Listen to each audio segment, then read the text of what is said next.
بسم اللہ الرحمن الرحیم۔ اپنی آخرت کی اصلاح میں مشغول رہنا، اپنی آخرت کی اصلاح میں مشغول ہونا عذاب دوزخ سے نجات کا باعث بنتا ہے۔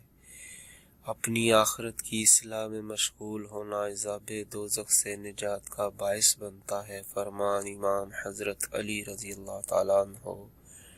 اپنی آخرت کی اصلاح میں مشغول رہنا، اپنی آخرت کی اصلاح میں مشغول رہنا عذاب دوزخ سے نجات کا باعث بنتا ہے، عذاب دوزخ سے نجات کا باعث بنتا ہے۔ فرمان امام حضرت علی رضی اللہ تعالیٰ عنہ۔